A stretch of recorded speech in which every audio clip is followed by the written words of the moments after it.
A paz de Cristo, meu irmão, minha irmã, que Deus possa te abençoar.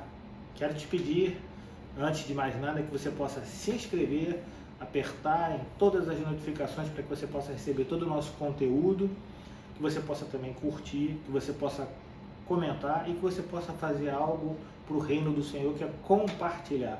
Compartilhe esse vídeo que está por vir, não deixe de semear na vida das pessoas. Muita gente necessita ouvir a palavra de Deus. Então você que já está inscrito no canal, amém, Deus te abençoe. Você que não está e vê nossos vídeos, quantas pessoas veem nossos vídeos e veem os versículos da manhã, também os nossos shorts, todo dia às 6 horas da manhã são lançados, que não estão inscritos. Deus abençoe e abençoe a vida de outro também. Amém? Que Deus possa te abençoar rica e abundantemente. Pode rodar a vinheta em nome de Jesus. Deus abençoe.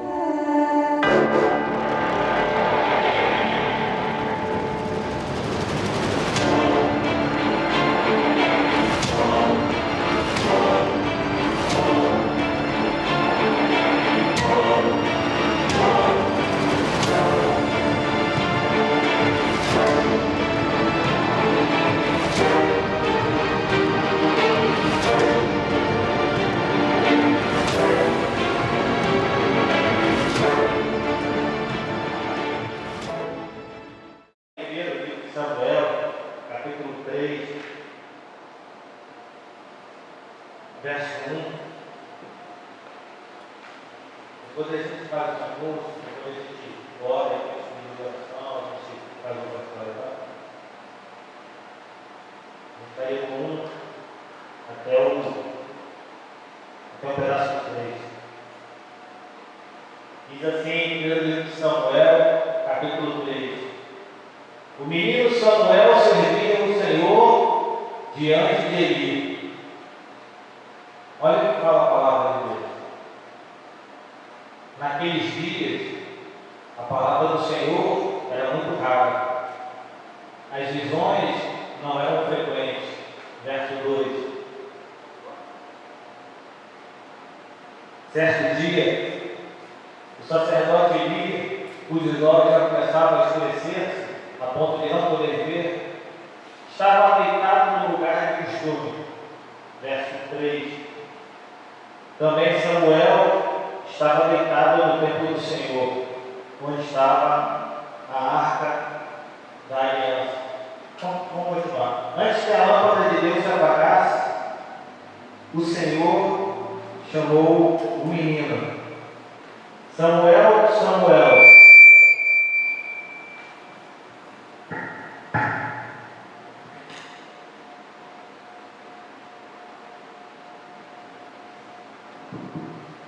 Samuel, Samuel. Este respondeu: Eis-me aqui.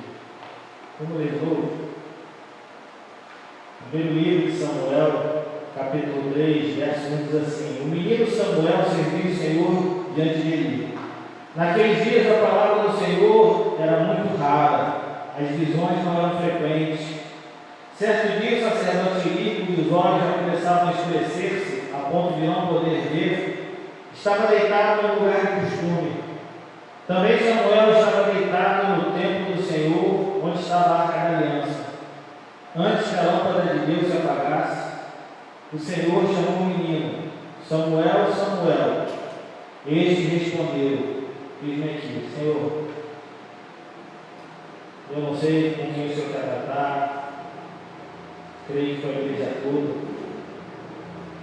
mas uma coisa que te peço, Senhor, que o Senhor possa falar aos nossos corações, falar a cada um de nós, dar a cada um a compreensão necessária daquilo que o Senhor deseja, para que possamos sair daqui edificados, enraizados, principalmente, Senhor, de repente curados, transformados, pelo poder que há na Tua palavra, Senhor. Então, Senhor, fala, Senhor, fala a cada um de nós.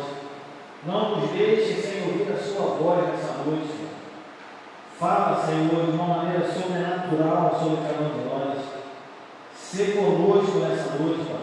Que o Senhor possa também ser misericórdia da minha vida, Pai, para que eu possa trazer o Seu recado, sem que eu possa colocar um tio, ou um i, ou um pingo, Senhor, que seja mais ou menos daquilo que Tu queres. Abençoa o Teu povo e glorifica Teu nome. A oração que fazemos e fazemos em nome de Cristo. Todos digam amém e amém. Podeis assentar. Quando você pega a sua palavra de vida e aí você olha e você percebe que em algumas delas há uma página em branco e ela pode estar em branco frente e verso, ou pelo menos uma parte dela vai estar em branco.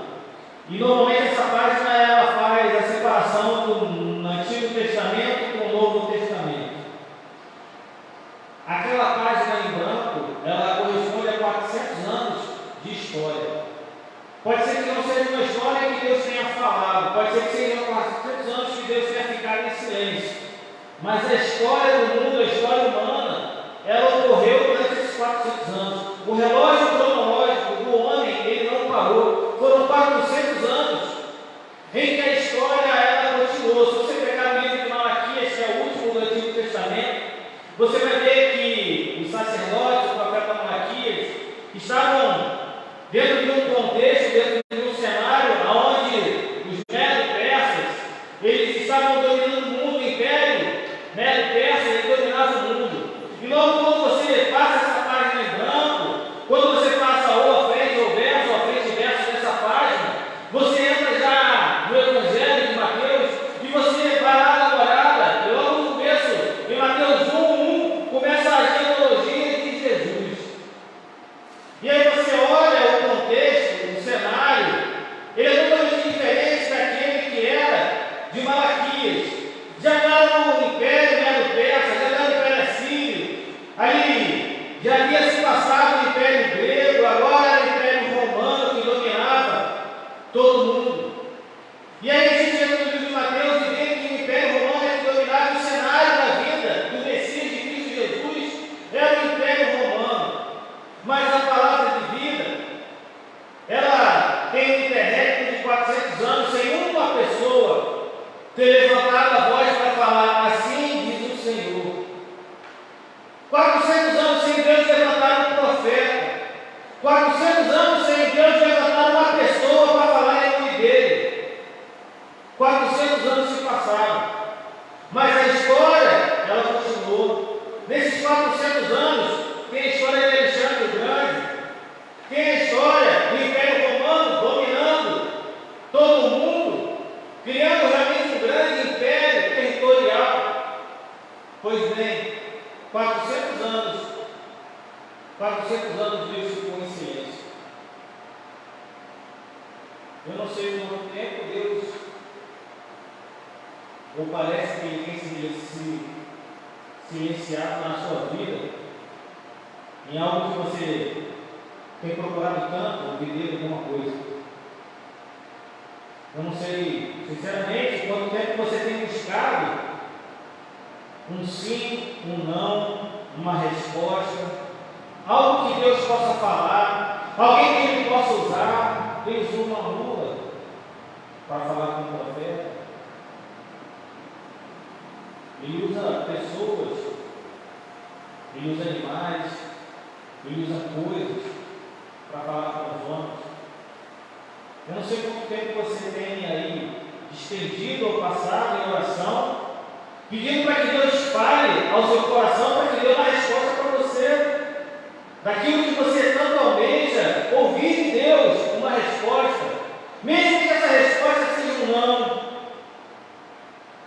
Parece que Deus, Ele está simplesmente deixando aquilo que você tem tanto se angustiado em segundo plano. Parece que Deus, no seu trono, Ele não tem visto você, não tem visto a sua dor. Aonde que se encontrava Deus naqueles 250 quilômetros de diâmetro, na divisa da Turquia com a Síria, onde 40 mil pessoas foram encontradas soterradas, mortas? Aonde estava Deus? E aonde está Deus? Agora no litoral norte, nos 4 municípios, onde foram encontradas mais de 30 pessoas mortas. Será que não havia um crente na Turquia, um crente na Síria? Será que não havia um crente no litoral norte? Aonde Deus se encontra, que Ele não ouve, que Ele não vê, e as coisas acontecem, e as coisas têm acontecido, e as tragédias têm acontecido. Aonde está Deus, que não coloca nem a sua mão atrás de você e fala assim: vem comigo? E nem a mão quente do Senhor você tem sentido nas suas costas. Aonde se encontra Deus nesse período de dificuldade que você está passando na sua casa, para a sua família? Aonde está Deus que não está vendo que no seu trabalho você está sendo maltratado, está sendo chacoalhado, virou motivo de piada? Aonde está Deus que não está vendo que você tem uma porta de emprego? Aonde se encontra Deus nesse momento? Pois bem, nós lemos uma passagem bastante conhecida, uma passagem que muitas pessoas conhecem, em que Deus ele chama um profeta chamado Samuel. Ele chama Samuel estava deitado e diz a palavra que Samuel estava com Eli. Mas como é que essa história? Você conhece bem? Eucana, um homem casado com Ana e Penina, um homem que tinha mais de uma mulher, ele era lícito dele. Esse homem ele era judeu, ele ia sempre para Siló.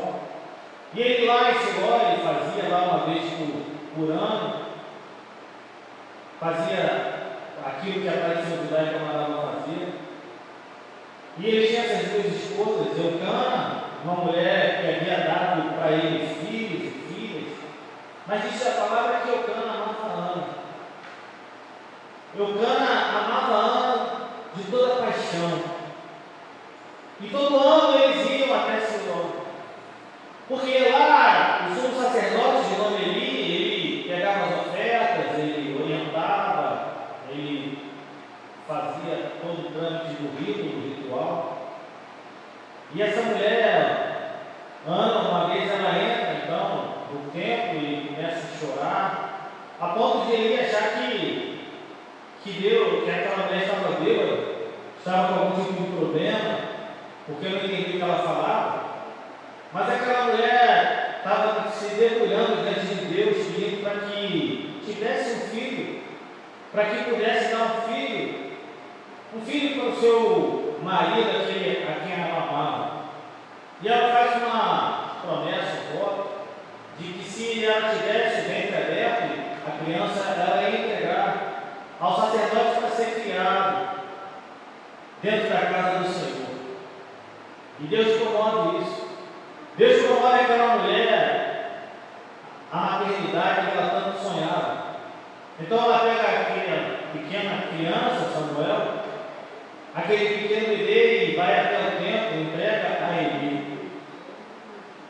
Eli era o sumo sacerdote, Eli era um homem que tinha responsabilidade dentro do tabernáculo, responsável pelo tabernáculo, mas ele tinha 2 filhos, Ofni e Finéias.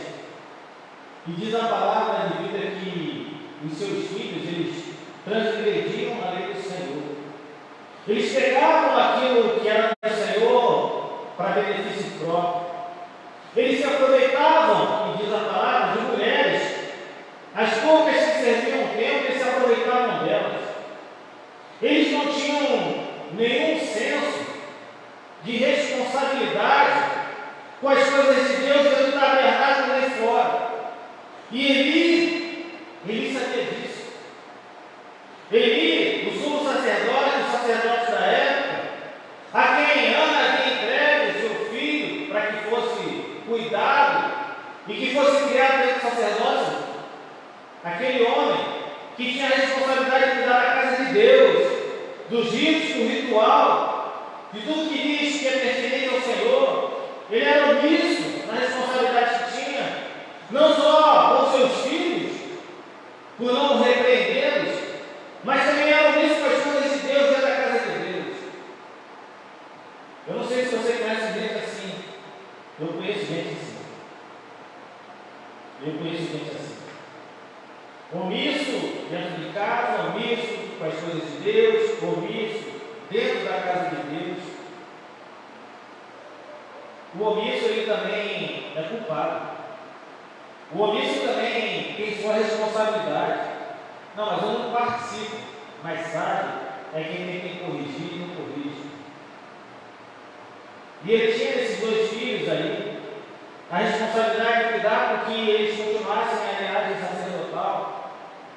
Mas esses dois filhos, Hófni e Finéias, eles só queriam saber de mulheres, de dinheiro, benefício próprio, pessoal. Se aproveitavam das coisas que eram entregues na casa do Senhor para o Senhor. Quantas pessoas,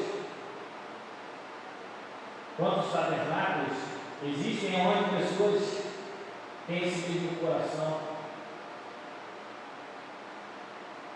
Aquela mulher entregou o que ela tinha de melhor, o que ela tanto desejava. Ela entregou o seu filho, ela entregou a melhor coisa que ela tinha, ela entregou o seu filho, Samuel. E aí ela entrega para Eli. Eli, um profeta, ou melhor, um sacerdote irresponsável, muito irresponsável, um homem que não cuidava com as coisas de Deus nem com a sua casa. E diz aqui a palavra, como nós lemos, no capítulo 3, do 1 Samuel, que o menino Samuel, ele servia o Senhor diante de ele. Eu consigo enxergar nessa frase uma coisa que é tão clara e às vezes a gente passa desapercebido. Por mais que o lar seja desestruturado, por mais que haja crentes dispersos dentro de uma casa, há condição de um irmão, de uma irmã, de um crente servir ao Senhor. Diz que o menino Samuel servia o Senhor diante dele, numa casa sacerdotal, onde o sacerdote, o sumo sacerdote, ele era um irresponsável com as coisas de Deus e com seus filhos, onde os seus filhos eram irresponsáveis com as coisas de Deus. Havia um menino, e esse menino, ele servia o Senhor. Esse menino era um menino crente, era um menino temente, era um menino que ele tinha preocupação com as coisas de Deus. Tem gente que se faz de coitadinho. Eu estou em casa, mas não tem ninguém lá em casa que louva o Senhor, é crente. E aí começa a se penalizar, quando começa a se penalizar, se mistura com as coisas. Aqui diz que o menino Samuel servia o Senhor, e acabou. E fala mais, diante de quem? Do sumo sacerdote. Mas a continuação do verso 1 é aquilo que traz uma coisa muito mais complexa do que a gente possa imaginar. Diz assim, naqueles dias, nos dias do sumo sacerdote Eli, nos dias em que o povo peregrinava para o seu lar, nos dias em que Eli era o sumo sacerdote cuidando do tabernáculo, nos dias em que Hófni e Finéias cuidavam da arca da aliança, do tabernáculo, de forma irresponsável, naqueles dias, mesmo como menino, Samuel serviu o Senhor. Diz que a palavra do Senhor era muito rara.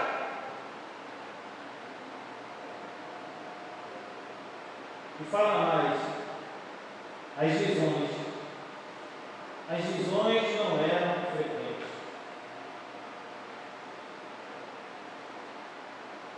Deus não falava, raramente falava, raramente alguém tinha visão, raramente havia manifestação de Deus,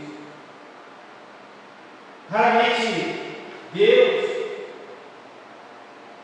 se apropriava de algo ou de alguém para poder usar como instrumento, como ferramenta nas suas mãos para entregar algo a alguém. Não havia visões. A palavra do Senhor era muito rara. Nos 400 anos, Deus ficou totalmente em silêncio. Mas na época de Eli e do menino Samuel, era raro. Será que não havia nenhum judeu, nenhum crente em Deus na época que falava: Senhor, fala comigo, Senhor, fala no meu coração, Senhor, fala comigo, Senhor. Fala, Senhor, eu preciso ouvir a sua voz, eu preciso ter uma resposta de ti. O crente, ele é muito romântico. Ele leu o Antigo Testamento e ele vê as maravilhas que Deus faz lá em Gênesis e que continua a fazer as manifestações de Deus, as manifestações maravilhosas de Deus. Aí ele pega e olha e vê a vida de Jesus, o ministério de Jesus, as curas de Jesus, os ensinamentos de Paulo, a igreja primitiva. É tudo muito romântico. As visões naquela época eram raras. Pouco Deus falava. A palavra do Senhor quase não era ouvida. Pessoas irresponsáveis com as coisas de Deus, elas não são usadas para que Deus possa falar.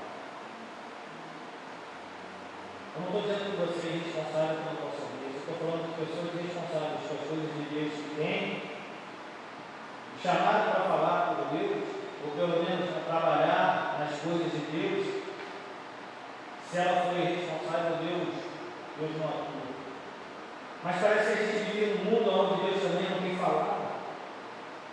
E aí, quando a gente vê uma movimentação como essa aí, eu não vou nem tentar falar o que está acontecendo na sua universidade, se eu falar, não sei o que falar dele, vai ficar até feio.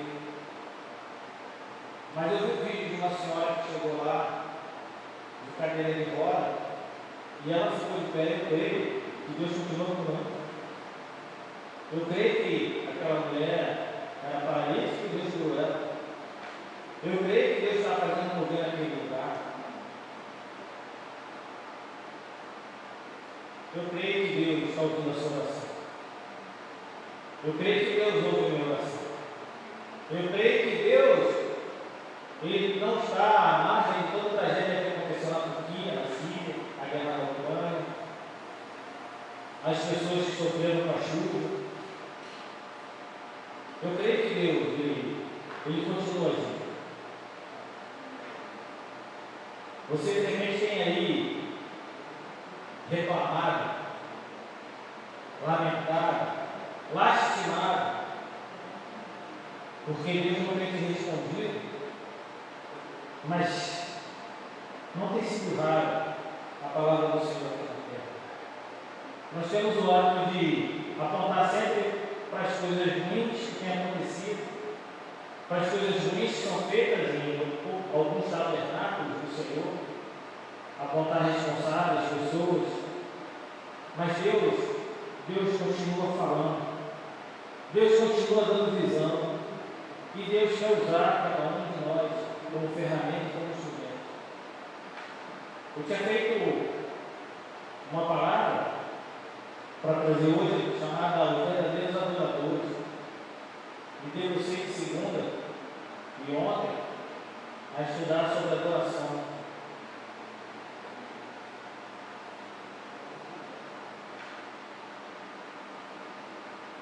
Adoração é algo íntimo. Adoração é algo que vem de dentro.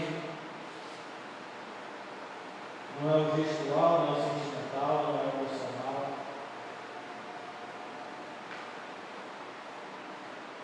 E continua dizendo que certo dia o sacerdote ali, cujos olhos já começaram a escurecer-se, a ponto de não poder ver. Esse homem já não via nem com a visão boa. Agora estava perdendo a sua visão carnal. A espiritual ele já tinha perdido. Diz que a ponto de não poder ver, estava deitado no lugar de costume.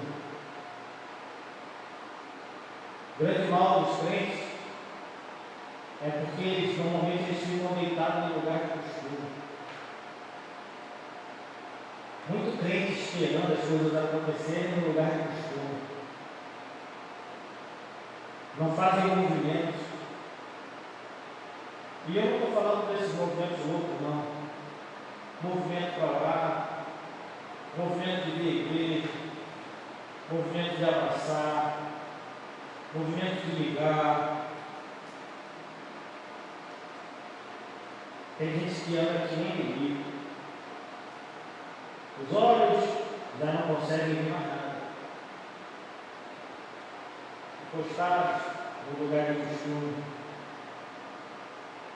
Se você quer ver que Deus atua na sua vida, você tem que sair da zona de conforto. Se você quer ver que Deus vai falar algo para você, sai da sua zona de conforto. Está muito confortável. Casa, trabalho, igreja, tudo mecânico. Oração, jejum. Quero convocar um jejum para mês que vem, para a gente promover um jejum para a igreja. Quero promover um jejum aqui, convocar a igreja para jejuar mês que vem. A gente vai promover um jejum em nome de Cristo. Costume. O homem ficando cego nos seus olhos carnais, no lugar de costume.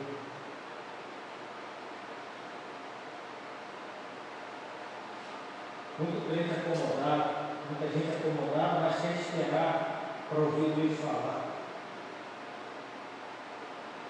Quer ouvir Deus?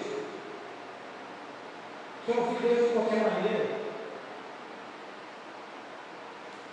Deus fala comigo, o Senhor não fala, o Senhor não tem falado, o Senhor não tem feito nada, não tem se movimentado, eu estou precisando ouvir, mas está cego. Está ficando cego no lugar de costume. E aí a gente coloca um outro versículo que diz que também Samuel estava deitado no templo do Senhor, onde estava a arca da aliança.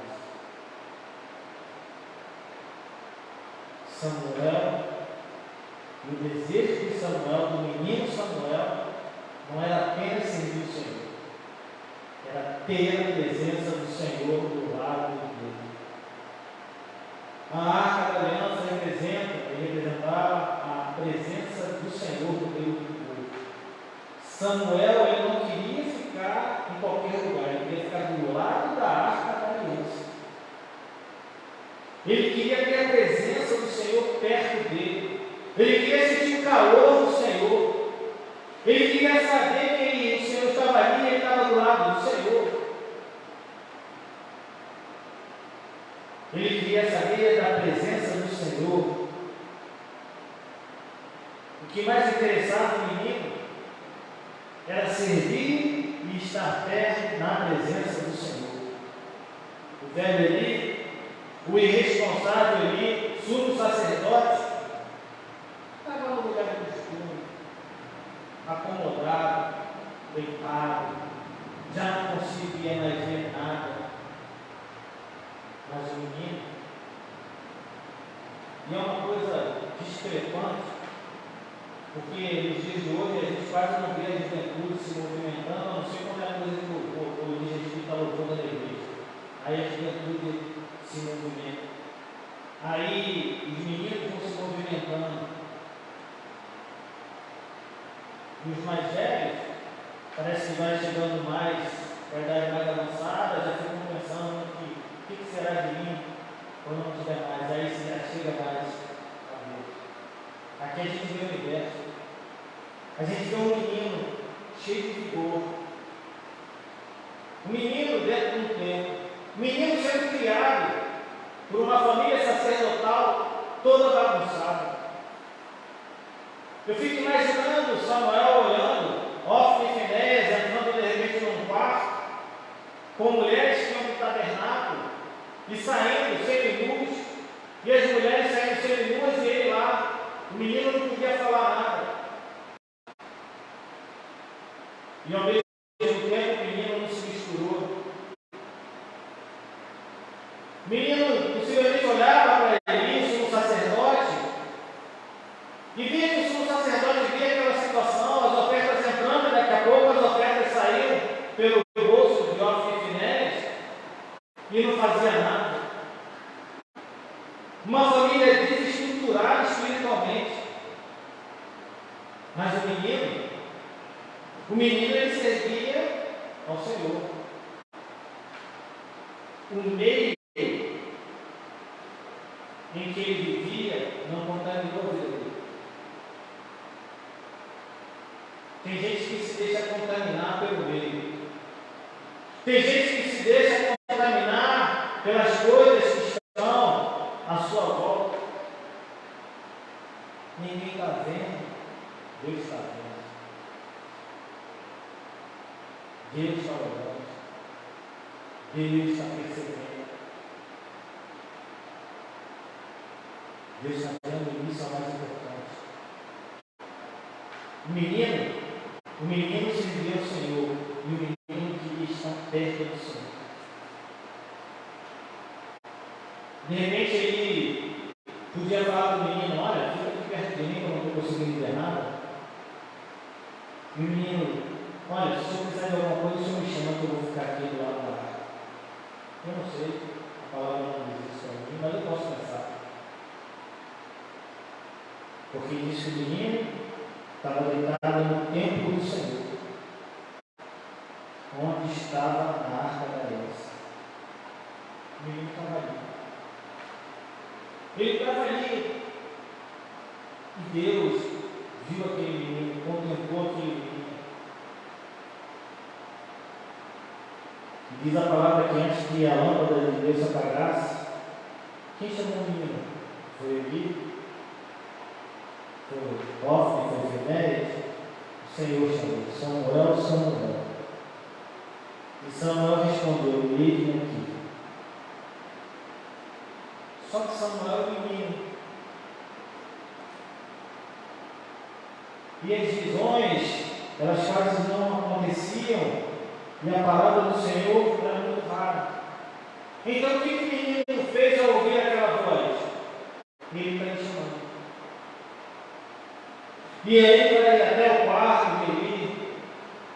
Estou aqui, Senhor. O Senhor me chamou. E ele não vai deitar. Na segunda vez aconteceu a mesma coisa. O Senhor tornou a chamar Samuel. Samuel novamente se levanta, vai até ali e diz: olha, Senhor, eis-me aqui, me chamou. E ele respondeu: não, meu filho, eu não chamei você para deitar.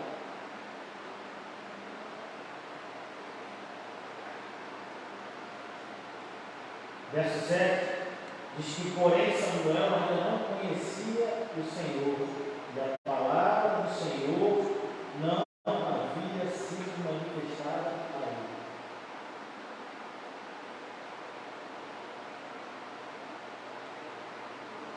Samuel era um menino, Samuel servia o Senhor, Samuel queria estar perto da presença do Senhor, dentro do templo, deitado ao lado da arca, mas Samuel não conhecia o Senhor. Deus não havia se manifestado na vida daquele menino. Diz que o Senhor chama Samuel pela terceira vez, e ele vai até ele e fala: eis-me aqui, pois você me chamou. Aí que caiu no ficha dele.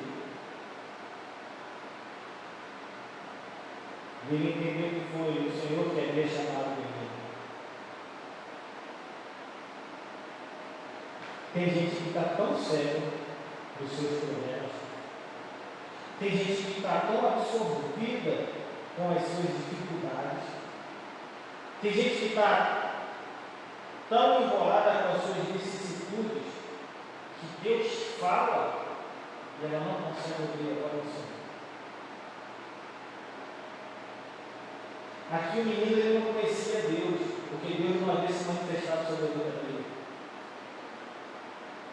Tem gente que tem pedido para Deus falar, e Deus fala, e às vezes a pessoa ignora. Deus fala, mas a pessoa não ouve. Deus fala e a pessoa faz o vídeo do pescador. Deus fala e a pessoa nada. O próprio sumo sacerdote, que já conhecia o Senhor já havia se manifestado na vida dele, não tinha ainda compreendido. Só na terceira vez que o Senhor estava falando comigo. O menino ainda tem a desculpa de que Deus nunca tinha se manifestado sobre a vida dele. Então ele não conhecia Deus, ele não conhecia como Deus manifestava, mas ele não. Ele conhecia a manifestação de Deus. Mas um homem sério, responsável,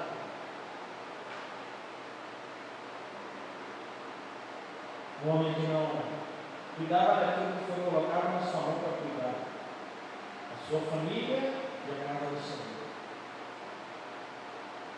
Aquele homem, só na terceira vez que entendeu que era o Senhor.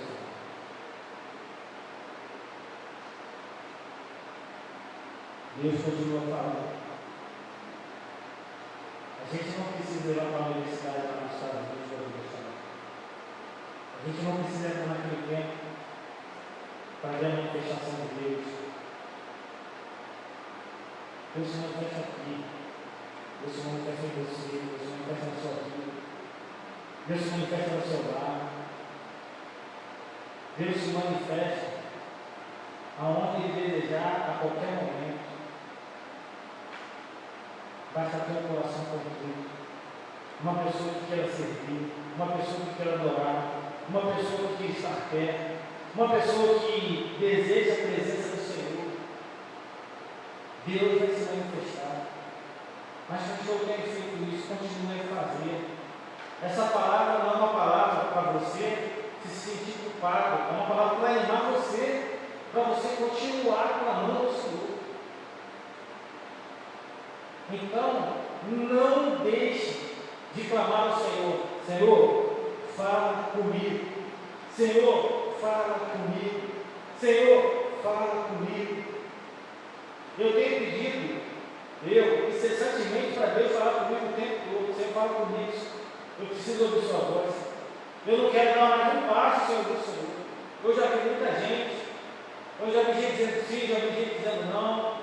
Já vi gente querendo me empurrar para trás, gente querendo me dar um empurrão para frente, gente me empurrando para o lado, eu já vi tudo. Mas eu ainda não ouvi o Senhor. Eu quero ouvir o Senhor. Que a sua sede, que a sua fome, que o seu desejo seja da presença do Senhor na sua vida. Que você não desperdice o seu tempo com coisas vãs, com pessoas, lugares, distrações que não vão te levar a lugar nenhum. Muito pelo contrário, vão te levar longe do Senhor. Continue, Senhor, fala. Senhor, fala. Naqueles 400 anos não houve manifestação nenhuma. Aqui diz que a palavra do Senhor é rara, mas acontecia. As visões não eram frequentes, mas aconteciam.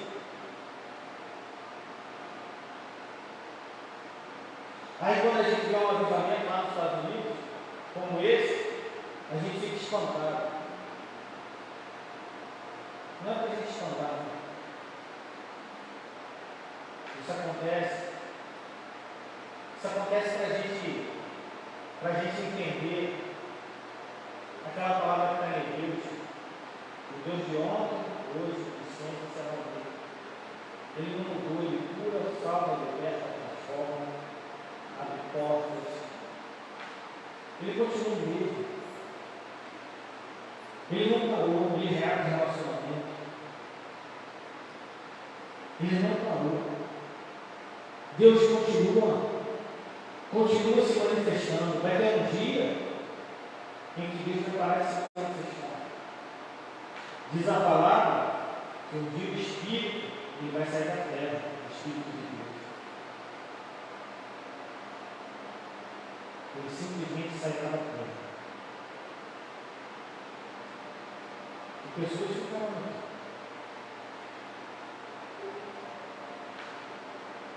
Não haverá mais manifestação. Você pode estar se sentindo assim, achando que Deus não se manifesta na sua vida, que Deus não tem respondido. Continue, não pare, não desista. Continue firme, forte nas suas orações. Continue cada vez mais querendo ouvir Deus. Pode ser que a palavra tenha saído e tenha sido rara nos tempos de hoje. Pode ser que as visões já não são tão frequentes, mas Deus continua. Então, minha irmã, continue. Continue a pedir para o Senhor. Fala, Deus. Fala, Deus. Fala, Deus. Deus vai falar. Deus vai te responder. Tenha paciência, tenha calma. Deus tem controle de todas as coisas. Curva a cabeça.